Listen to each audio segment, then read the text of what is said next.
Effective communication in love and ரிலேஷன்ஷிப்பில் அடுத்ததாக நம்ம எதை பற்றி பார்க்க போகிறோன்னா, ஒரு ஃபைட் நடந்திருக்கு, உங்கள் பார்ட்னருக்கும் உங்களுக்கும் ஒரு ஃபைட் நடந்திருக்கு அப்படின்ற பட்சத்தில் உங்களுடைய பார்ட்னர் உங்ககிட்ட வந்து உங்களை காம்ப்ரமைஸ் பண்ண வராங்க, ஆர் சண்டை நடந்து முடிஞ்சதுமே அவங்களுடைய ஸ்டேட்டை உங்ககிட்ட புரிய வைக்கிறதுக்கு வராங்கன்னும் பொழுது நீங்கள் எந்த மாதிரி ஒரு ரெஸ்பான்ஸ் அவங்களுக்கு கொடுக்கணும் அப்படின்னு நீங்கள் பார்த்தீங்கன்னா, ஃபர்ஸ்ட் அவங்க என்ன சொல்கிறாங்களோ அதை லிசன் பண்ணுங்கள், இன்ட்ரப்ட் பண்ணாதீங்க, நெவர் இன்ட்ரப்ட். யார் கம்யூனிகேட் பண்ணாலும் முதல்ல அவங்க என்ன சொல்ல வராங்க அப்படின்னு சொல்கிறத புரிஞ்சுக்கிறதுக்கு இன்ட்ரப்ட் பண்ணாமல் அவங்க என்ன சொல்கிறாங்கன்றத கேட்டுக்கோங்க, லிசன் பண்ணிக்கோங்க.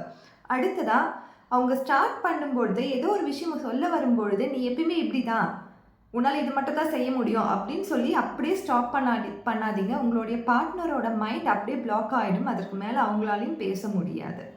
அடுத்ததாக அவங்களை கண்ணை பார்த்து பேசாமல் வேறு எங்கேயும் பார்த்து பேசுகிறத அவாய்ட் பண்ணிக்கோங்க.